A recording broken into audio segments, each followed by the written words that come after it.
Dentre os métodos para determinação do zero de funções, nós vamos estudar 3 métodos: o método da bissecção, o método da posição falsa, o método das cordas e o método de Newton-Raphson. Existem uma série de outros métodos para determinar o zero, mas a gente vai focar a nossa atenção nesses 3 métodos iniciais. Eles são métodos iterativos, certo? Geralmente métodos de funções, determinar zero de funções são métodos iterativos, ou seja, eles são métodos que necessitam de uma aproximação inicial, um chute inicial, de uma equação de recorrência a partir da qual a gente vai gerar as próximas iterações e um critério de parada para dizer para a gente quantas iterações são necessárias, até que ponto a gente precisa fazer essas iterações. O objetivo, então, é construir uma sequência de valores reais de forma a aproximar o zero da função, sendo que nós vamos escolher como x-til aquela aproximação da iteração k que satisfaça o critério de parada que foi estipulado inicialmente. Então, como critérios de parada, a gente pode analisar aquela distância entre a iteração e a solução exata, caso a solução exata seja conhecida, né? Mas como esse cenário é o menor, geralmente a gente não conhece a solução exata, caso contrário, eu não precisaria de um método para determinar essa solução, eu posso utilizar aquele critério para verificar se o valor da função nesse ponto está próximo de zero, então se o módulo é menor do que um certo epsilon, ou se a distância entre a iteração e a iteração anterior é menor do que epsilon. Isso aqui a gente pode lembrar, né? Quando a gente faz a diferença de dois valores, a gente está calculando o erro absoluto entre as iterações, então, ou então eu posso relativizar pelo valor do módulo da iteração atual. Isso aqui pra gente é o erro relativo. Então, eu posso usar o valor da função, o erro absoluto, ou o erro relativo, ou combinações desses critérios. O que é importante observar com relação a esses critérios de parada? Que esses erros, tanto o relativo quanto o erro absoluto, esse é o relativo e esse é o absoluto, eles indicam se as iterações estão cada vez mais próximas entre si. Então, se o xk está próximo do xk menos 1. No entanto, isso não necessariamente significa que essas aproximações estão próximas da raiz, tá? Isso acontece em alguns métodos. A gente tem iterações próximas, mas essas iterações não estão próximas da raiz exata. Por isso, sempre que a gente optar por utilizar um desses critérios dos erros, é interessante complementar com o critério da função. Então, sempre verificar se o valor da minha função f é menor do que um certo epsilon, né? Esse epsilon é um valor pequeno, justamente para a gente verificar se a imagem da função nesse ponto realmente está próxima de zero, que é o nosso objetivo, né? É descobrir a raiz exata é aquela onde a imagem dá zero. A raiz aproximada vai ser um valor onde a minha imagem é próxima de zero. Por isso, é sempre importante combinar algum critério de erro relativo ou absoluto com o critério do valor da função também ser um valor pequeno. Como é que funciona esse primeiro método chamado de método da bissecção? Bom, então vamos supor inicialmente que a gente tem um intervalo contendo somente uma raiz, ou seja, a gente já fez aquele processo de isolamento da raiz e eu tenho um intervalo que eu posso afirmar com certeza que existe uma única raiz real dentro daquele intervalo. O método da bissecção, como o próprio nome sugere, ele é um método bastante intuitivo. O que ele faz? Ele divide o intervalo AB ao meio, então ele bissecta, né? Ele corta ao meio o intervalo para reduzir a amplitude desse intervalo que contém a minha raiz, até atingir o critério de parada. Então, geometricamente, a gente está buscando um valor onde a função corta o eixo x, então vamos supor que eu tenho só um valor assim, digamos, e eu quero analisar isso em um intervalo AB. Então, eu já sei que em B, por exemplo, é positivo, em A é negativo, ou então vice-versa. O que o método da bissecção faz? Ele pega como primeira aproximação o ponto médio desse intervalo. Então, ele faz a média entre A e B. E a gente vai escolher um dos dois intervalos para continuar o nosso cálculo. Mas eu não sei em que intervalo está a raiz, eu não conheço o gráfico da função. Então, eu vou vir nesse ponto x0 e vou calcular a imagem da função nesse ponto. Então, vamos supor que eu calculo a imagem da minha função e essa imagem é positiva. Então, significa que o meu gráfico tá vindo lá de baixo do A, eu não sei exatamente onde ele passa, certo? Mas que ele tá com uma imagem positiva ali naquele ponto x0. Vamos por assim. Então, eu escolho continuar as minhas iterações nesse intervalo. Então, agora eu vou olhar simplesmente para esse intervalo. Esse ponto, que era o ponto médio do intervalo, passa a ser um extremo do intervalo.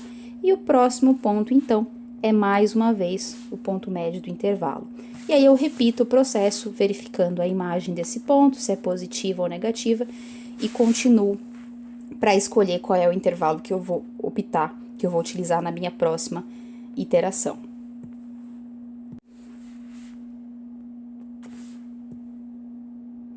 Vamos supor aqui, ó, eu continuaria com esse intervalo agora. Então, mais uma vez, eu faria o meu ponto médio. Então, o ponto médio seria alguma coisa mais ou menos nessa altura. E a gente pode ver o que está acontecendo.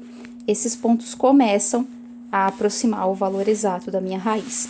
Então, o método da bissecção é um método de bissecção do intervalo. Então, eu divido o intervalo e escolho uma das duas partes para continuar. A parte entre A e o ponto médio, ou a parte entre o ponto médio e o B, analisando se eu estou falando, sempre escolhendo o intervalo que tem uma imagem positiva e uma imagem negativa, porque é dentro desse intervalo que vai estar a nossa raiz.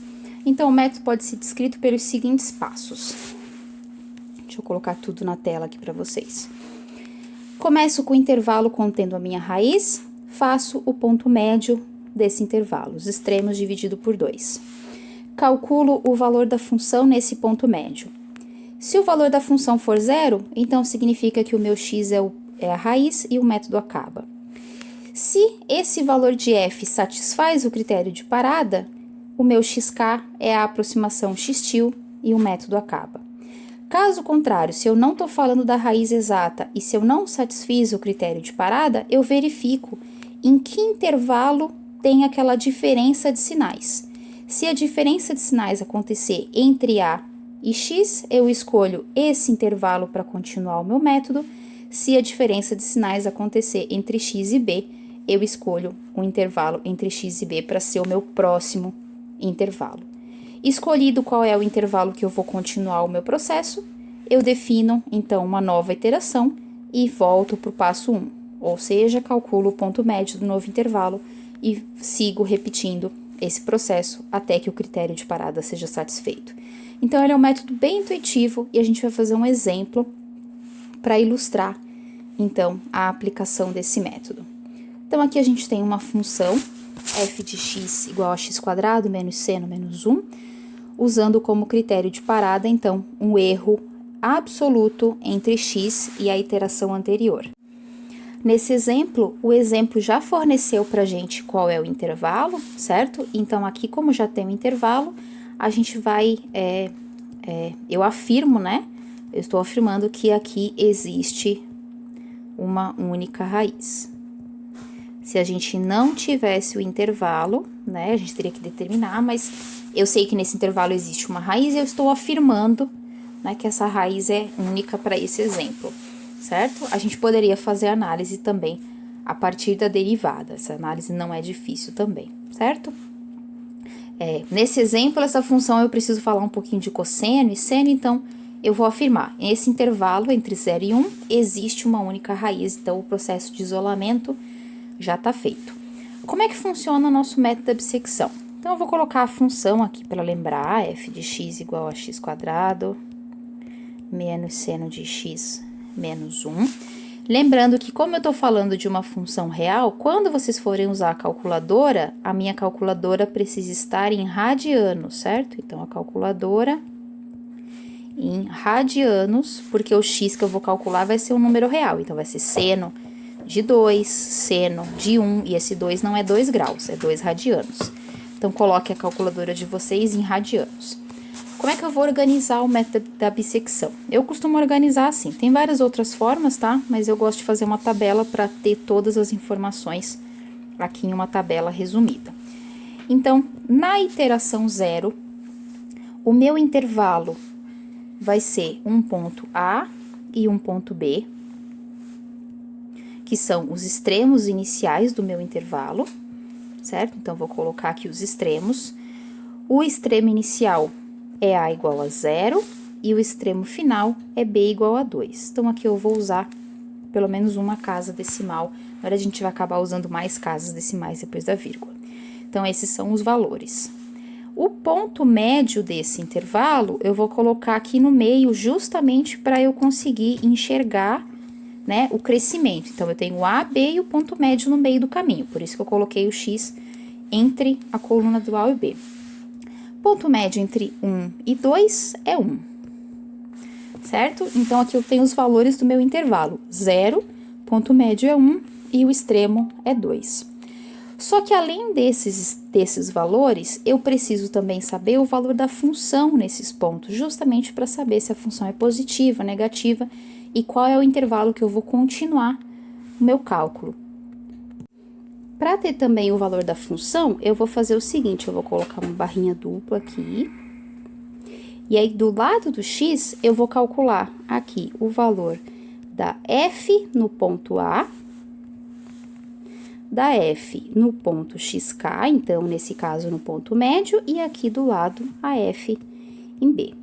Então, vocês podem pausar o vídeo agora e calcular quanto vale essa função em x igual a 0, em x igual a 1 e x igual a 2. Calculem aí e verifiquem se bate com os valores que eu vou colocar aqui na minha tabela. Então, calculando, eu tenho que f de 0 vale menos 1, f de 1 vale menos 0,8415, lembrando que minha calculadora tem que estar em radianos, e f de 2 vale 2,0907. Então, esses são os valores que eu tenho. Mais importante do que os valores é o sinal, para a gente saber em qual intervalo está acontecendo a mudança de sinal. Então, olha só. F de A é negativo e F de B é positivo. Portanto, no intervalo AB, sendo A igual a 0 e B igual a 2, existe de fato uma raiz, porque os sinais da função nesse intervalo são negativos, são diferentes, né? Portanto, F de A vezes F de B é menor do que 0. Agora, eu preciso analisar o sinal do ponto médio para saber se eu vou escolher esse intervalo incluindo A ou o intervalo incluindo B. Então, F de A tem sinal negativo, F de 1 tem sinal negativo e F de 2, que é o B, tem sinal positivo. Portanto, aonde está acontecendo a mudança de sinal? No intervalo entre X e B. É esse intervalo que eu preciso escolher para poder continuar o meu cálculo, porque a raiz está nesse intervalo onde as funções têm sinais diferentes. Portanto, na minha próxima iteração, ou seja, na iteração 1, o meu A vai ser 1 e o meu B vai continuar sendo B, vai ser o B igual a 2. Então, o que eu estou fazendo aqui? Eu estou escolhendo como novo intervalo esse intervalo, porque é nesse intervalo que aconteceu a mudança de sinal entre as minhas funções. Nesse intervalo, eu já tenho os valores das minhas f's. Então, eu repeti o valor da f de 2 e o valor da f de 1 eu coloquei agora aqui na segunda linha da minha tabela. O próximo ponto médio entre 1 e 2, 1 mais 2 é 3, 3 dividido por 2 é 1,5. Portanto, o próximo x é 1,5. Se você parar o vídeo e calcular a função em 1,5, você vai obter mais 0,2525, sempre usando arredondamento, certo? Bom, então, agora, mais uma vez, eu vou analisar o sinal. Mais, menos e mais. Aonde existe mudança de sinal? Nessas duas imagens. Portanto, o meu novo intervalo vai ser o intervalo de 1 a 1,5. Então, eu tinha um intervalo de 0 a 2. Eu dividi no meio e vi que a raiz estaria nesse intervalo.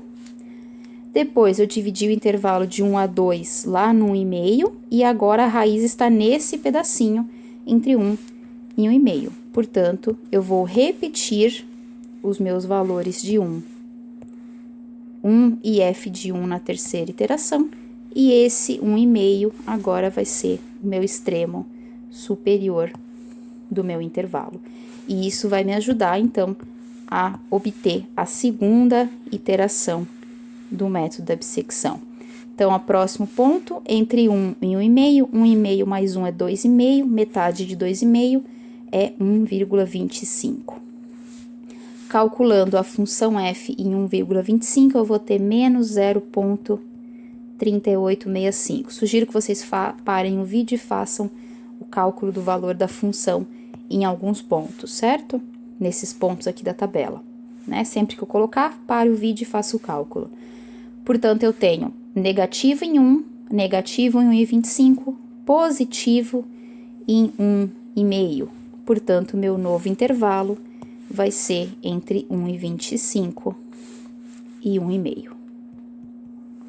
Esse vai ser o meu novo intervalo. E aí, eu vou repetir, então, o valor da minha função em 1,5 no extremo superior. Vou repetir, peguei errado. Vou repetir a função em 1,25 no meu extremo. Esse vai gerar, então, a minha terceira iteração. Percebam que o valor da função, que é aquele valor que eu quero que tenda a zero, está aqui calculado, certo? É essa coluna que vai tender a zero, justamente porque eu quero obter um ponto que faça com que a raiz seja, a raiz da função, ou seja, o valor da função f tem que ser igual a zero. Entre 1,5 e 1,5, o ponto médio desse intervalo, se eu somar e dividir por 2, é 1. O ponto médio do intervalo é 1,375, e nesse ponto a função vale menos 0,0903. Então, aqui a gente tem uma imagem negativa. Quem vai ser a nossa próxima iteração? Vai ser onde muda de sinal. Então, a gente tem esse intervalo. Portanto, eu tenho 1,375 como meu novo A e 1,5 mantendo-se aqui o meu B, tá? Não é porque mantém algumas iterações que ele vai manter sempre, vai depender aí dos valores das imagens dessa mudança de sinal. Percebam que até agora a gente não verificou o critério de parada desse exercício. O critério de parada é com relação à diferença entre o x e a iteração anterior. Então, na verdade, o ideal é que isso seja feito a cada iteração. Portanto, eu vou fazer aqui do lado essa verificação. Então, essa diferença entre xk e o xk menos 1. Se fosse um erro relativo, a gente faria esse cálculo, então, do erro relativo. Aqui eu não tenho os valores de x estão nessa coluna, certo? Na primeira iteração, eu não tenho com quem comparar, porque eu estou na primeira iteração. A diferença entre o x do 1 e o x0 é 0,5. Então, lembrando que eu quero que esse erro seja menor do que 0,01. O enunciado me disse que era 0,01. Então, ainda não paro. A diferença entre 1,5 e 1,5 é 0,25, lembrando que essa diferença é em módulo. A diferença entre 375 e 25 é 0,125. Então, ainda não atingi o critério de parada estabelecido, portanto, preciso continuar as minhas iterações. Nesse momento, eu sugiro o seguinte para vocês. Continuem as iterações, agora sempre completando quem são os erros nessa última coluna, e verifiquem quantas iterações são necessárias para que eu atinja o meu critério de parada, de que a diferença entre x e o x anterior seja menor do que 0,01. Na continuação do vídeo, eu vou colocar aqui todas as iterações realizadas, né? Mas é interessante que vocês parem o vídeo, tentem realmente fazer as iterações e verifiquem se os valores estão corretos. Nesse caso, o ponto médio entre 1,375 e 1,5 é, então, 1,4375. Eu vou usar no máximo 4 casas decimais, então vocês podem usar esse valor de referência. E nesse ponto, o valor da função é positivo e vale 0,0753. Portanto, na próxima iteração, quem vai ser o nosso intervalo? Esse intervalo, então, onde acontece a mudança de sinal. Então, faça as próximas iterações e verifique quantas iterações são necessárias para que a gente chegue num erro menor do que 0,01. Fazendo, então, mais 3 iterações, a gente chega, então, em um valor... Deixa eu fazer de amarelo. Eu chego, então, no valor de xk, x7 igual a 1,4141. Para esse valor, a função f vale 0,0118. E para esse valor de função, então, a diferença entre x7 e x6 absoluta, então a diferença entre 1,41 e 1,4219 é 0,0078, que pela primeira vez é o erro menor do que 0,01. Portanto, pelo método da bissecção, quem seria a nossa raiz aproximada? O meu x-til seria o x7, 1,41. Isso porque a gente estabeleceu como critério de parada, vamos lembrar aqui, que a diferença fosse menor do que 0,01, certo? Por exemplo, se a gente tivesse estabelecido que essa diferença tem que ser menor ou igual a 0,01, ou então que o valor da função fosse menor do que 0,01, se a gente tivesse um ou, a gente pararia nessa iteração aqui, ó, onde o valor da nossa função f era menor do que 0,01. Então, depende, a iteração que a gente vai parar, depende do critério de parada que a gente colocou. Nesse caso, para esse critério de parada, a gente precisou fazer 7 iterações, contando com a iteração nula, né, 8, e o nosso valor de função objetivo é aproximadamente 0,0118, cujo objetivo é que esteja, então, próximo de zero. Quanto mais iterações, menor vai ser o valor da minha função f. Uma das características que acontece com o método da bissecção, primeiro, é o fato de que o valor da função objetivo pode decrescer e depois crescer. Então, percebam que de 0,7 a gente foi para 0,09 e depois a gente aumentou para 0,3. Então, isso pode acontecer com o método da bissecção, sim. Por quê? Porque o método da bissecção, ele não leva em consideração o valor da função f. Ele só leva em consideração o sinal. Então, eu posso ter um valor de f valendo 0,7, por exemplo, e na próxima iteração ele ser maior ou menor do que o valor que eu tenho, certo? Então, por isso que o método da bissecção é um primeiro método, mas ele não é um método tão eficiente, justamente porque ele não observa se o valor da função está decrescendo ou não. Ele só analisa o sinal, se é positivo ou negativo. Outra característica do método da bissecção é que a gente consegue, antes de aplicar o método, saber quantas iterações são necessárias para atingir o critério de parada entre a diferença ali das duas iterações. O que acontece é o seguinte: em cada iteração, eu tenho um intervalo de comprimento, vamos chamar de L, o comprimento do intervalo da iésima iteração. Então, na iteração 0, o meu intervalo mede B menos A, né? Porque vamos lembrar que eu começo com o intervalo que a gente está chamando de intervalo AB. Na próxima iteração, o comprimento do intervalo é metade do comprimento original. Na próxima, é metade da metade.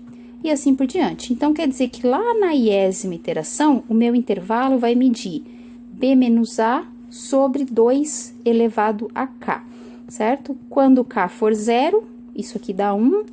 Quando K for 1, eu tenho metade. Quando K for 2, eu tenho metade da metade e assim por diante. Então, o comprimento de cada intervalo vai ser sempre o comprimento do intervalo original dividido por 2K, com esse K variando, então, de 0, 1, até o número de iterações que a gente fizer. Se eu quero que a minha raiz exata esteja nesse intervalo da iteração K, vamos supor que eu quero que a diferença entre o xk e a raiz exata seja menor do que um certo valor, né? 10 na menos 3, 10 na menos 4. Então, basta exigir que o comprimento desse intervalo, né, seja também menor do que epsilon. Porque se eu tenho um intervalo que mede no máximo um comprimento LK, é óbvio que a distância entre quaisquer dois elementos aqui tem que ser menor do que o comprimento do intervalo como um todo, certo? Então, essa é a ideia. O intervalo tem um certo comprimento, eu quero que a distância entre dois elementos desse intervalo seja menor do que o comprimento do intervalo total.